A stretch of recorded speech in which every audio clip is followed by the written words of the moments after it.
Namaskar. Hello and welcome to P Guru's channel. I'm your host Sri Iyer. We apologize for the lapse. It was all my fault that we could not bring you DGI on Wednesday. Sridhar Chityalaji is back today as our co-host, and we are going to talk about some things that are rapidly revealing right now. US markets are under a lot of pressure. One Silicon Valley bank, which is supposed to be the bank that many VCs swear by, is in trouble, and many other things that suggest that all is not well with the United States. So let's welcome our co-host Sridhar Chityalaji. Sridharji, namaskar and welcome to P Guru's channel.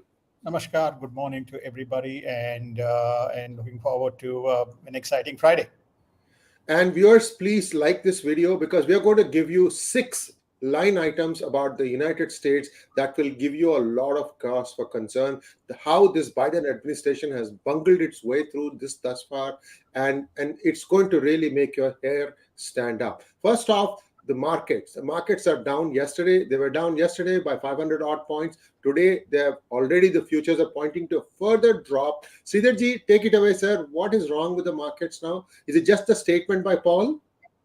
It is the statement by Powell on Tuesday to the House and House Financial Services Committee, and then the Senate House Banking Committee and the Senate Financial Services Committee on effectively saying that we will continue to raise interest rates. Inflation is still rearing its ugly head. So that actually brought the markets to its melting point. The markets are down as we speak for the week, about 3% across all indexes. And good news is bad news in this economy. The employment numbers continue to show strength. 8:30 New York time, we will be having the jobs report. There is apprehension what those jobs report will look like. And if the jobs report still show healthy signs, then the markets fear that the interest rate is going to be, the hikes are going to be maniacal. And so there's consequences in the market. So the markets are, everything is shifting to the fixed income. The 6 months and 1 year and 2 year treasury notes are now greater than 5%, which means we are looking at a rate of about 6%, core rate of prime rate of 6%, which means you can look at the market lending rate of anything from 8 to 9%. This is what is shaking the markets. Thank you, Sridharji. And in my days as a startup entrepreneur, I've had many conversations with Silicon Valley Bank. I know them. They know and they understand the risks involved with funding startups. Sridharji, what is the trouble with Silicon Valley Bank? The trouble with the Silicon Valley Bank is that, as you have seen, in the tech industry has got significant headwinds. So there are three challenges that they're facing. One, the burn rate. That means the cash is leaving the bank. Usually, if you are a company, you raise capital, you put the money into Silicon Valley Bank, and you progressively withdraw as you incur expenses. But because of the burn rate, high burn rate, what they're witnessing is that there's a high drawdown on the venture side. The second is that there is also client redemptions that is taking place of the deposits. So what triggered the market and the financial question mark is that they sold close to $20 billion worth of bonds at a $1.8 billion loss, which means they needed to have liquidity in terms of meeting the obligations. That's what sent the panic wave. The other point is that they have, I think, close to $200 billion worth of assets and $70 billion of loans, again, given against these ventures on a $350 billion client funds base. But what the concern is that has there been marked down in valuations? There's a markdown in valuations. You may also see more client deposits leaving. This is what is creating a panic, notwithstanding the fact that Silicon Valley Bank is well supported by some of the marquee financial institutions. Sridharji, let us get back to United States. This is just one aspect of it, and we think that Silicon Valley Bank will recover, perhaps at a slightly lower level, that it will settle down. I don't think there is cause for concern yet, unless there are new revelations. We'll keep you posted, of course. Please like this video because there are many more new things that have not hit the mainstream media that are going to be revealed in the next few minutes. Sridharji, first off, Capital 6 riots. Tucker Carlson has released a new footage, and there are some very disturbing revelations. How much did the Democrats know? How much did they make this thing happen so that they can go and hang the Republicans politically afterwards, sir? I suggest and request all P Guru viewers to get access to that video and see it for yourself. Kevin McCarthy has just announced that he is going to make this video public. There are four key points that we want to highlight. First and foremost, was there chaos and anarchy inside the Capitol Hill? The answer is no. People were confused and moving around. There was no anarchy. This part of the footage was not shown or was edited, number one. The second is, if you watch the video, you will see that there is a police officer being, moaned about or sympathized about. I think his name is Brian Sidnick. If I am correct, his name is, yes, Brian Sicknick. You will see Brian Sicknick moving around. And you will see, and there is a time delay, but you can see Brian Sicknick in the video moving around, which Tucker Carlson highlights. That's the second part. The third part, which is even more astonishing, is almost like a choreograph that every person, you will even see all the Democrats walking out saying that there is insurrection. You will see the word insurrection being consistently narrated from President Biden to everybody. So it looks like a very much a pre-orchestrated play, which is dichotomous with what you actually observed. Then there is a DC police, Capitol DC police officer who was interviewed, who never was interviewed by January 6th panel. And he articulates that there was no prior warning and there was no preparation of what was to come on January 6th. And every one of the police officers acted on their own. Nothing came from the top, and he was not interviewed during by the January 6th committee. So all this has come out, and you can see more and more data is coming out. But I encourage people to see, this is very, very astonishing that the people who have been sent to govern and be the law enforcers and the lawmakers conducting a trial of this magnitude in this roughshod manner, and now they are saying dismiss January 6th based on FBI and the video footage. And viewers, this is something that we've been telling for the last 2 years. Who is really running the Biden administration? Is it the progressives? Is it a group consisting of Susan Rice, Barack Obama, and Michelle Obama, also with control or directives from George Soros? Is this the cabal that is running the United States government? Because a lot of things, we have been saying this consistently, though it's not something new. We were one of the first ones to say this thing right around January 2021, right in the very beginning, when Biden appeared to be not very stable. In fact, yesterday, if you see one of the meetings, Biden is being supported by Chuck Schumer as he's walking out of a building. He's unable to walk on his own. Sridharji, have you seen that video? I've seen that video. I've also seen the video in Poland where he fell down. I also saw the video as he was climbing up after that lesion, the surgery that he had climbing up. He fell again in the steps. So these three videos are being played out, and he goes up. I don't know who he is looking at. He's looking at somebody and kind of waving. I don't want to, but it is very unfortunate. This person is quite sick. It is not right for us to critique him harshly, but he is cognitively, he seems impaired. Unfortunately, they are not revealing the information, and more of what we see and what we hear is not very healthy, Sriji, in terms of his disposition, as well as who actually running the administration. And we raised this question several times before because of the flip-flop that was going on several policy issues. From Afghanistan onwards, we have been talking about this, but it's coming more and more. And most recent is the present budget, which we're not going to touch. We don't have the time. We'll probably it's only a budget. It's a proposal. We'll talk about that in the next session. But there's a number of issues that we need to discuss as we move forward. But as you rightly pointed out, I have seen it is not a very great situation. So, viewers, we are going to talk about specific individuals from here on this segment. I mean, at least for a few minutes. And let's start with Secretary of State Blinken. 1988 PhD thesis, that was a disaster. I mean, what he's suggesting there.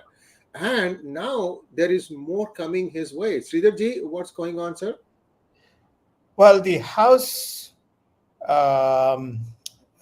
Judiciary, or one of the House committees, is actually summoning him to brief as to this global disinformation group that is apparently funded by George Soros, and who and how various departmental agencies within the State Department are also supposed to be involved in this.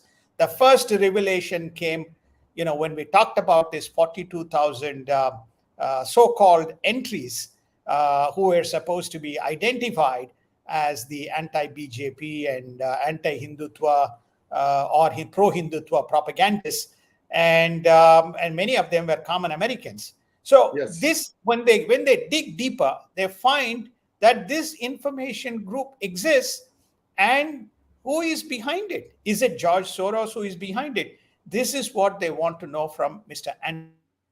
State Department doing about it. And so this is Mr. Blinken. Now let us come to a more juicier information person, which is Hunter Biden.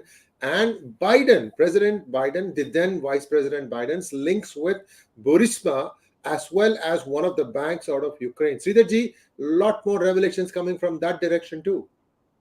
They're asking, House Judiciary Committee is asking all those files to be declassified. And they found out many, but here's the two top. This group called Burisma Private Limited, which has some interest in Ukraine in terms of the gas distribution. Apparently, one of the other stakeholders is the Polish president, as per the records that they have seen, which is why they're asking for declassification. So they're saying, if this is the case, what is the connection between Hunter Biden, and Ukraine as far as this initiative is concerned? How come this has not been made public, which should have been made public when Biden contested? Apparently, in the same kind of documents, they also found that Mr. Hunter Biden had some record of cocaine consumption, which led to his dismissal or exit from when he was a reserve in the Navy. Plus, what else around the Chinese connections? Why this is not being made public, and why this has not been said, and why every attempt has been made to suppress this information? So this is what the declassification is saying. Declassify this file so everybody is aware. And we probably will eventually get behind what exactly is the rationale for this meaningless Ukraine war.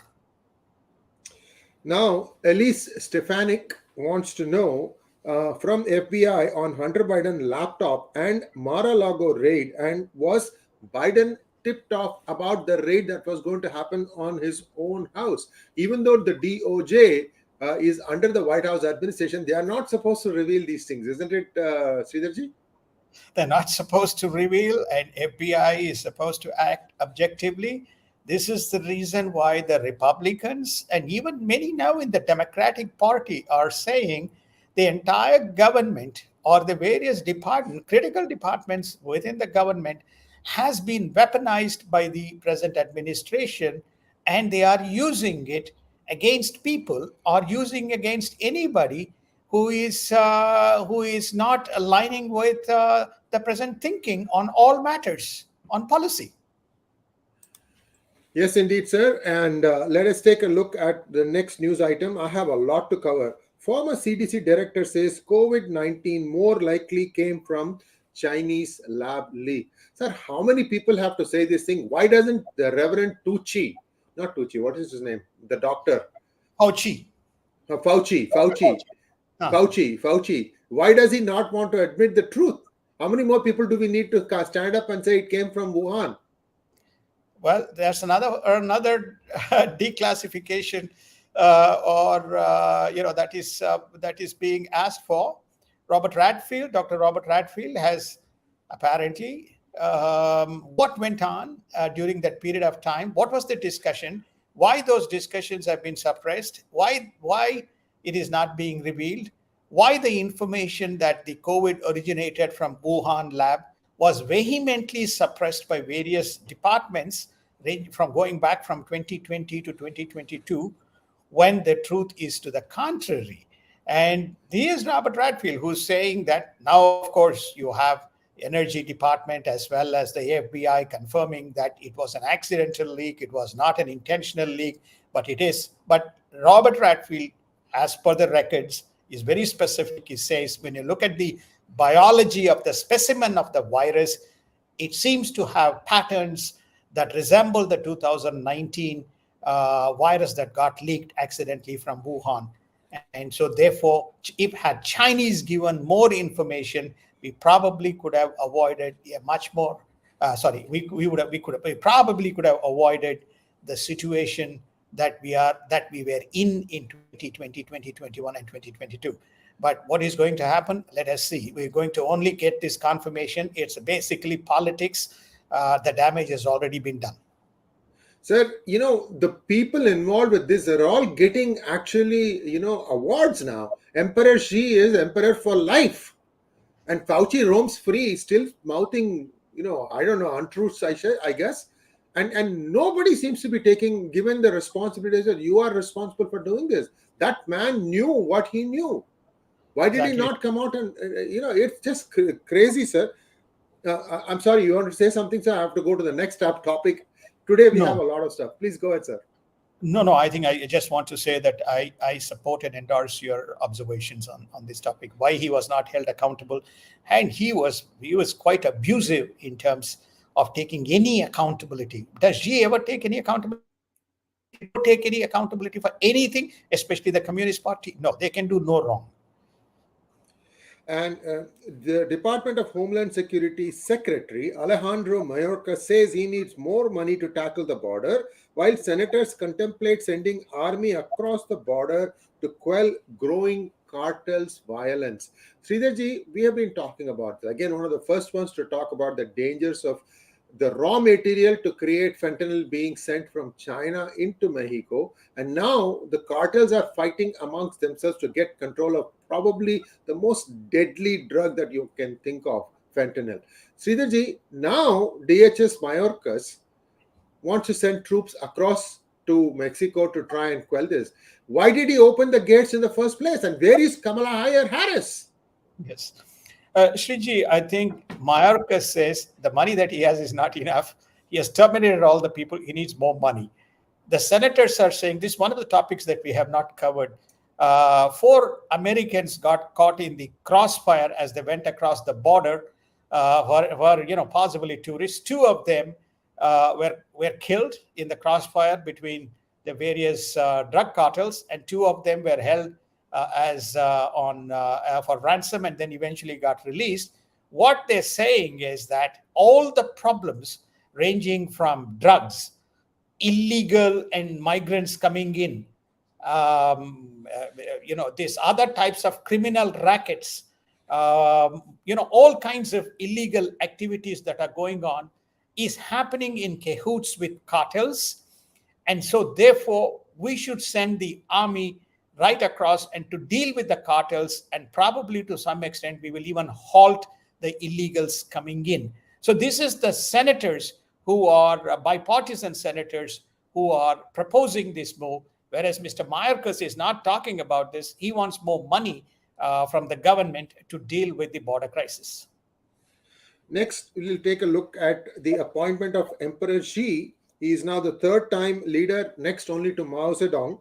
And there is total and complete control over CCP and China, with his protege, Vice Premier Han Zheng, as the vice president. China is going to move finance and technology under direct party oversight. So whatever we thought that he was tightening his grip on some of the multinational companies and the bigger high-tech companies in China, everything is going to come directly under his oversight. Security already under direct oversight of President Xi Jinping. The core objective is to have CCP complete and total control over state institutions. Sridharji, this doesn't get more, what should I say, dictatorial than this. I just shudder, sir, that whatever good things that Deng Xiaoping did is all being undone in one premiership. Yeah, there is a saying, Vinesha Kale Viparita Buddhi. I think that is what where we are heading as far as Xi Jinping is concerned. He has actually threatened ASEAN that do not take sides with either of the nations, with the two major powers, you will face the consequences. He has brought every aspect of the government directly under the Communist Party. All the key positions are now sitting under the Communist Party. The security and the army is directly under his control. He poses himself and the videos as a PLA commander and encourages the army to do what it needs to do in terms of the Greater China. And somehow the world thinks that this is a person with whom somebody can sanely negotiate and have a meaningful rules-based resolution to the world order. No way. He has strengthened himself as the emperor and the king of the world. And unless there is some internal kind of rebellion and then brings him down, or he faces major consequences in a battle, be it in the line of actual control across India or in Taiwan, he's not going to learn his lesson, Sriji. Chinese Foreign Minister Mr. King Gang warns US about crossing the red line on Taiwan independence. Chinese Foreign Minister has also said that the United States is heading for conflict as it defends Chinese stance on Russia-Ukraine war and close ties with Russia. Secretary Blinken warns China that West would directly target companies with sanctions and restrictions that are assisting Russia in the war against Ukraine. So now US is threatening China that Chinese companies who are found to be assisting Russia will also be imposed sanctions upon. Indeed, many of them are reliant either on US companies or US trading partners like Japan and South Korea, most notable. All these companies, be it Chinese, be it American, be it Korean, be it Japanese, are going to be restricted from providing supplies, even to do normal business within China. So there is a major proposal, which is bipartisan, supported by both Democrats and Republicans coming, both introduced in the Senate by Marco Rubio. I think that it's Uden who is introduced it in the House, and this will target these companies and put restrictions. So we have already seen this in semiconductor complexes, but it is now extending to broad engineering companies as well, Sriji. Sir, my bigger concern is how clean is this Biden administration? You have the Secretary of State having some very extremist thoughts about how he can control Western Europe. I mean, Europe should be up, and they must be, screaming at the top of their voice at the kind of his 1988 thesis, Sridharji. This is not something that is being talked about much. But the thing is, the man had some very radical thoughts. I think which brings us back to we try to find, Sriji, logical answers to geopolitical questions. We're not going to find a kind of what we call, say, irrational resolution. I think we started by saying that who is running Biden administration? So there is obviously some hidden hand. This is how Ted Cruz began today, which is to say it is not run by Joe Biden, who is actually running Biden administration. Doesn't matter whether it is foreign policy, climate policy, fiscal policy, security policy, immigration, Imetech, doesn't matter. Take any matter. Who is running? Because all we see is inconsistencies and non-coherence. You have Mr. Blinken issue a statement, then you have the National Security Advisor, Jack Sullivan, issuing a different statement. You have the Department of Defense issuing a statement, which is to say that on the Department of Energy and the FBI, then you have Jack Sullivan contradicting it. So you're beginning to see the State Department and the national security in many, many ways, inconsistent, which brings to the core question, which is namely, who is running it and who is directing these people? How come they turn up and one contradicting the other? Sridharji, they also try to explain this as strategic ambiguity, sir. They can explain whichever way. I think we as citizens of the world, or citizens of first is United States, we just need to look at this and say, I mean, what a mess that we are living in. What a mess across not one matter, but we have seen across every one of these areas. You will see when we discuss the budget, that budget mess that's going to get knocked back straight away. We also, during the process, going to talk about what exactly is hurting United States and why this inflation number is not going to go down. But we'll touch on that another day. But we are in a complete and total mess, Riji. Thank you, sir. And now let's take a look at what is happening around Taiwan. If the Taiwan question cannot be handled well, it will shake the very foundation of China-US relations. Kin, this is the new foreign minister wants. China seeks an explanation from US and the Taiwanese president Tsai Ing-wen on her transit plans and visit to US and meeting House leader Kevin McCarthy in California, then Taiwan for security reasons. She will travel both to California and New York early April. Washington informed Taiwan that it has approved a package of up to $619 million for equipment and munitions related to F-16s, and it awaits House approval. I take it this is for Taiwan, sir. Taiwan, yes. So they have already approved F-16s, which will become the battle flank on air to defend against the Chinese invasion. I think we covered in one of the DGIs already. Japan and South Korea, most notably Japan, has been doing the simulation planning. If there is an attack, what would be the response from the so-called US-Japan forces in concert with Taiwan, and what would be the consequences out of it? So I think they are getting ready for the eventual Taiwanese war.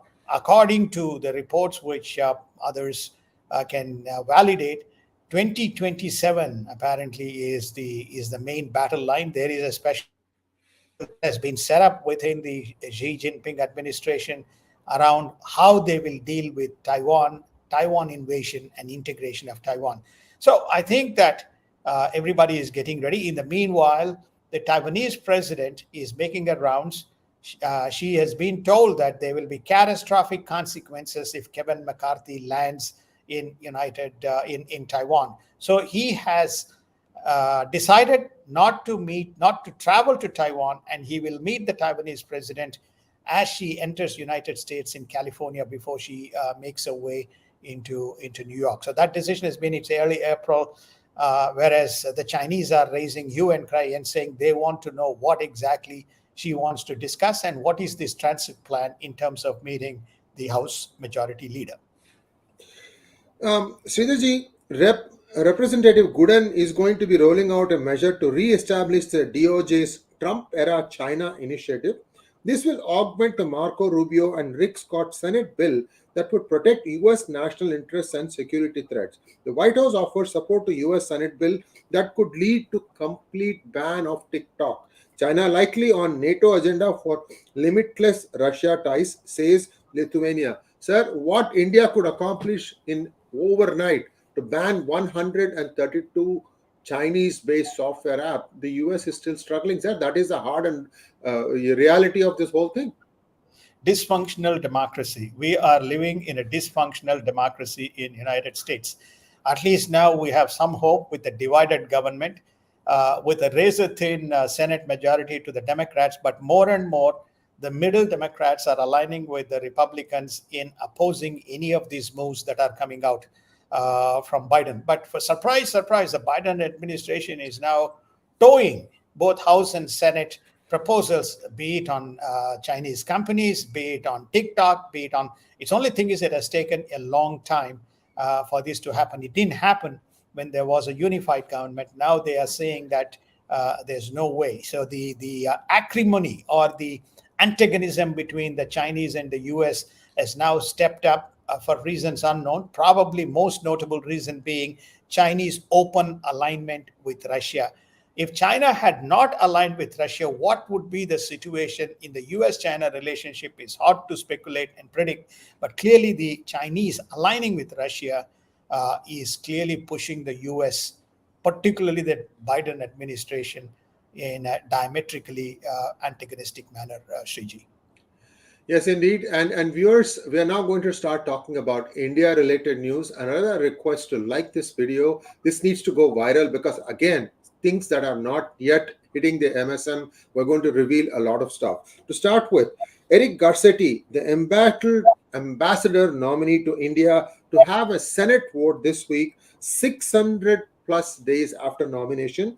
The US Commerce Secretary supports India's aspirations of achieving semiconductor supply chain.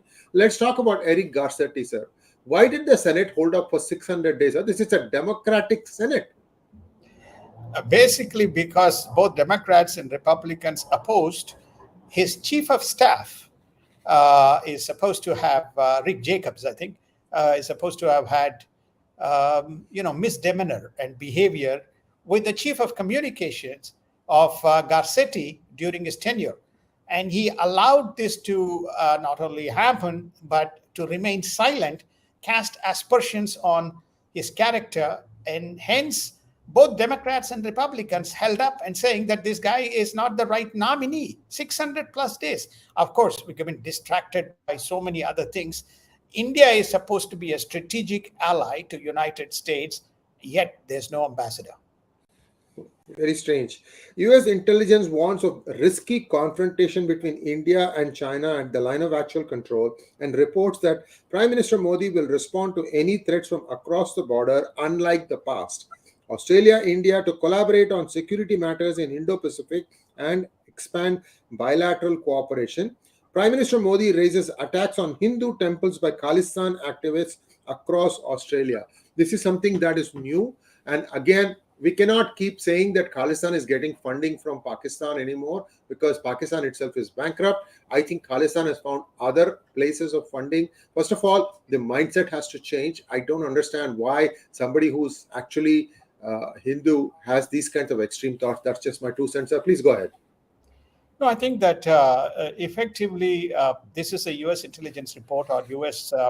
What you call security report, which they released looking at the geopolitical situation. They're very clear that there is a looming disaster or a looming clash, and which is at a high melting point, given that both sides, India and China, have a very strong footprint of equipment and men lined up in the border. And both sides don't want to, no negotiation. I mean, I don't know how many rounds of negotiations have happened. It has not resulted in an amicable resolution. So I think accident and that could trigger into what we saw in Galwan and what we saw in Doklam, and skirmishes of that nature to prop up. They have also stated that Modi ji is not like the past prime ministers of India. If there's any kind of threat from across the border, there will be a reaction, as we saw in the case of Balkot, is the second report that has come out. But they expect at least some sanity between India and Pakistan to not to escalate the situation. So this is the report that is coming out. Most notably on the LAC, they have also stated that the US will help and side with India should there be an escalation across the border. And viewers, do watch my conversation with Sumit Peer that aired about 24 hours ago yesterday about the on-the-ground situation in Pakistan and how China is planning to use the fertile agriculture land of Punjab in Pakistan for its own food production needs. And what's going to happen with the local population? We don't know. Very scary situation as Pakistan goes deeper and deeper into a debt spiral. Sridharji, let's take a look at Russia-Ukraine news. US says that intel indicates pro-Ukrainian groups were involved in the sabotaging of the Nord Stream pipeline, but no direct Ukrainian government involvement. More Ukrainian groups claim raids on Russian soil, and the Ukraine disowns them, and Putin calls them terrorists. So this there was a story by Seymour Hersh that it was actually US that destroyed the Nord Stream pipeline. Now, people have, of course, the White House has said that that's all a lot of bunkum, but Hersh has a mixed bag in terms of reliability, isn't it, sir? He does. He does. This is an, if you recall that when this happened, especially the Scandinavian countries, it was very close to that terrain. They immediately launched an investigation. So Germany, Sweden, and Finland have been conducting the investigation, and what they have discovered is that either pro-Ukrainian or Ukrainian sympathizers amongst Russians sabotage this. This is the initial intelligence that is coming out.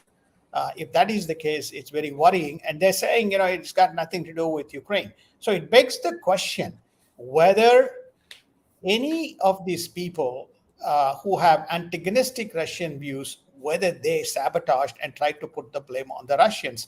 So Russians are, ramping up their ante and saying, you destroyed and you killed. So my economic outcomes, which impacted as a result of this burst of this pipe and the money that we spent, and what are we going to do? And you are trying to blame me when your own investigations find out that's not us, but some of the groups within Ukraine. So this is a very big story that will come out as the revelations are made public, Sriji. And sir, this Russian dissenter Navalny, what is the latest on that? He got poisoned on his way to Germany, if I remember correctly, and then he came back to Russia. I think as soon as he landed in Russia, he was imprisoned. This was 2-3 years ago. What is the latest on that, sir? Nothing. In the fog of war, there's no information. He's probably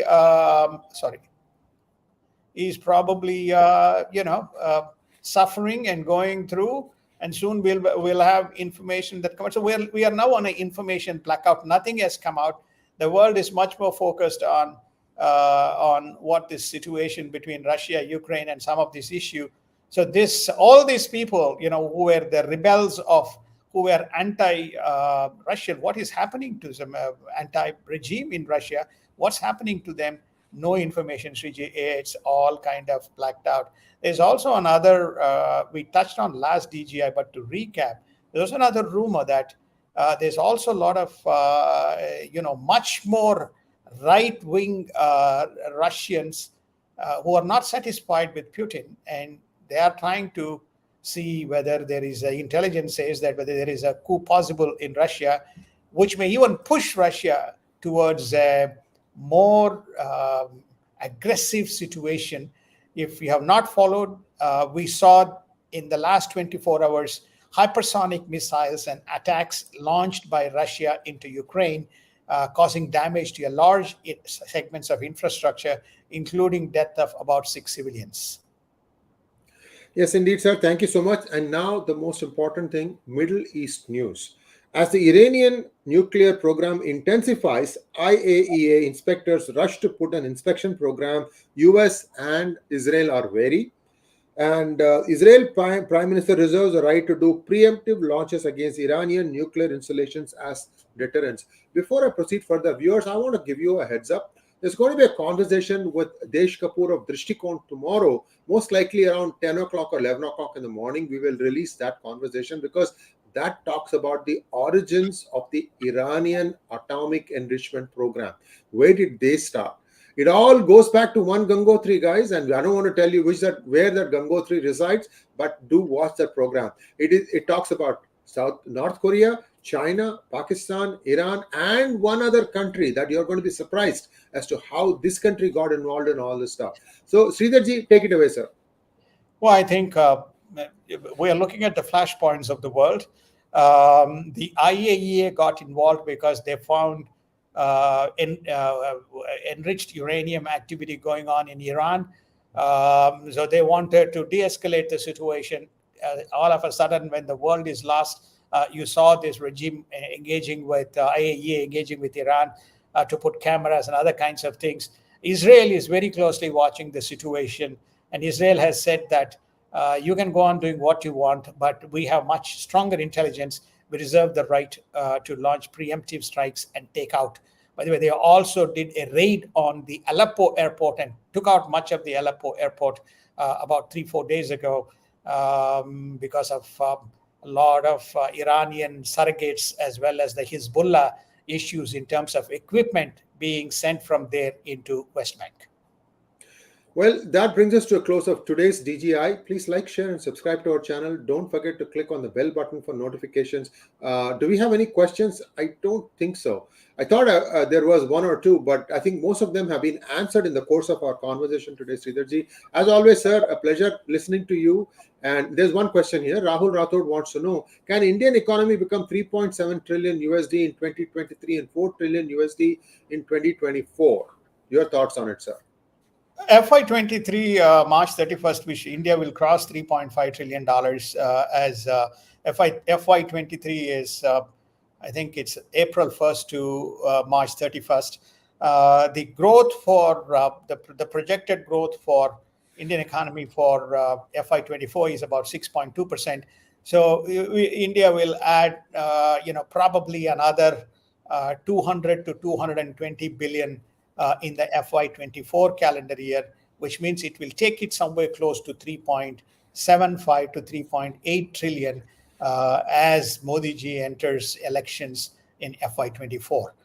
Just to give you some numbers, when Modi ji took over, I think in 2014, the Indian economy was around 2 trillion or just less than 2 trillion, 1.8 trillion. So close to $2 trillion would have been added in a span of 10 years. When you actually take a look between 1990 to 2010, 1990 to 2010, India went from $320 billion to about $1.4 trillion. It is, or 1.2, $1.3 trillion. It is called as the lost decades of the malignancy that prevailed in the Indian economy. So whatever Dr. Raghuram Rajan says about Hindu rate of growth, he has to look at the charts and reinforce himself as to the relative growth around the specific periods. I mentioned 1990 because 1990, 1991, the greatest finance minister, Dr. Manmohan Singh, is supposed to have launched the liberalization and economic programs. But all the economies around the world, most notably Indian, will tell you India missed the golden opportunity to push its economy forward when around the same time it was almost on par with China. Next question from Trey Jones. Please comment on the potential for US-India conflict due to de-dollarization efforts by the BRICS Plus. No, there is no India-US conflict. No, India has got 65%. Well, BRICS, they can, I don't know. I don't want to comment on the BRICS part. India has got a very strong and very good strategic relationship. Much of the $350 billion IT and IT services exports comes from, a good chunk comes from the West. The bilateral trade, India is, US is either number one or number two partner, depending on which day you wake up.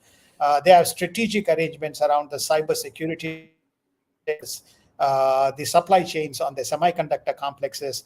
So, I mean, I don't know who is speculating there is going to be a US-India conflict. No, there's not going to be a US-India conflict, sorry. And Krishna Kumar wants to know, thoughts on Silicon Valley Bank had to sell their MBS. We covered it, Krishna Kumar. Just watch this video. We have covered this in detail right at the very beginning. And Sridharji, let's call this a wrap because we're already 43 minutes into the program. Viewers, there is one more program coming at 9 p.m. IST. This is about fake currency, about how many people who are actually mules, carriers, enablers, whatever you want to call them, these people are roaming freely today under the Modi administration. We want to ask the question, what is the Modi government doing about some of these traitors? So that will be the question that will be answered by RVS Money at 9 p.m. IST. Don't miss that one. As always, like, share, and subscribe to our channel. Don't forget to click on the bell button for notification. Sridharji, what a pleasure, sir. Today's was a goldmine of information. We've had the highest viewerships, in my opinion, in many, many days on DGI today. We will continue to do this. We'll be back next Monday. Thank you once again, sir. Namaskar. Thank you. Namaskar. Have a wonderful day.